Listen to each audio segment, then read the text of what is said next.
Rafa Benitez and Everton had an excellent start to the season.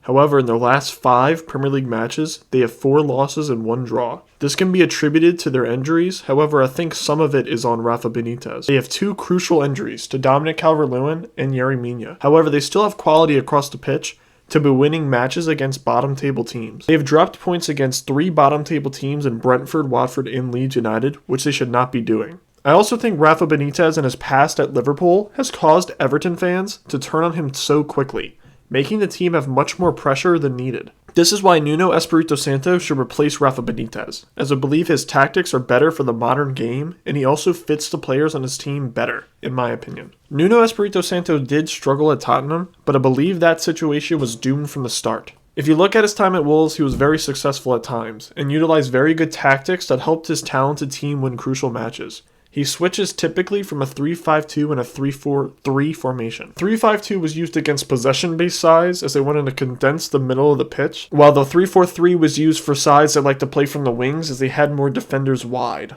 In the defensive side of the game, utilizing the 3-5-2, the 2 strikers were to occupy the opposition center halves. Their goal was to condense the middle of the pitch to play with their 3 midfielders and force the opposition wide to the fullbacks. When the fullbacks receive possession, the strikers block the pass back to the center back. The wingback pushes forward to block forward progression, and the midfielder pushes the ball. This creates a 3v1 with no real way out. If the 3-5-2 is broken down and the opposition goes into the opposition's half, the formation becomes a 5-3-2 as they condense into the penalty box. Here they continue to force opposition wide and have them look to play balls back into the box. This is what Nuno wants, as he knows his 3 center backs are aerially dominant and will rarely allow goals from crosses. Their goal in the attacking side of the game is to counter from their own half. In this deep and condensed 5-3-2, when they win possession, they want to play long balls to one of their 2 forwards. One of the forwards will play as a target man, as they look to receive long balls from the defenders and to play the long balls into the path of the other forward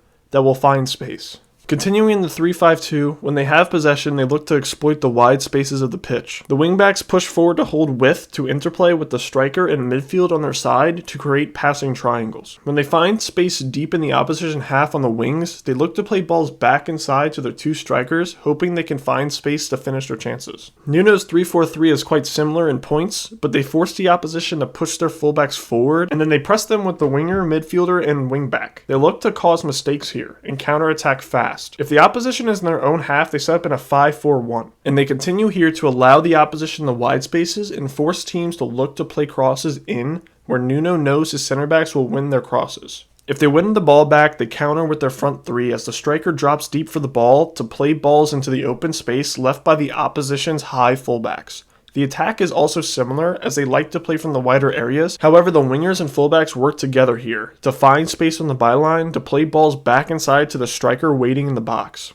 I think Everton's side fits both of these systems very well. In the 3-5-2, considering everyone is healthy, Nuno will have Pickford in goal, Godfrey, Mina, and Keane in defense, Coleman and Digne in the wingback positions, Allen, Decore, Tom Davies in midfield, with Calvert-Lewin and Richarlison up front. The defense in this formation are tall and good in the air, excluding Godfrey, who is on the smaller side. However, he is not a complete liability in aerial duels, and is better on the ball than his 2 partners here. The 2 wingbacks are hard workers, and can push up and down the pitch. The 3 midfielders are also hard workers, and Allen will sit back while Decore and Davies push into open space where there is an opportunity. The 2 strikers work well together as Calvert-Lewin works as a target man and Richarlison plays off of him to find space. In the 3-4-3, considering everyone is healthy, Pickford will be in goal, Godfrey, Mina, and Keane in defense, Coleman, Digne in the wingback positions, Allen and Decore in midfield, Demarai Gray and Richarlison on the wings, and Calvert-Lewin up front. Gray and Richarlison in this scenario will work together with the wingbacks to find space down the wings to play balls back into the box. Calvert-Lewin will instead drop deep and look to receive the ball on the counter to look to play balls into space to find Gray and Richarlison to lead to goals. I think either formation will see improvement with Everton, and I think he will know how to utilize them well.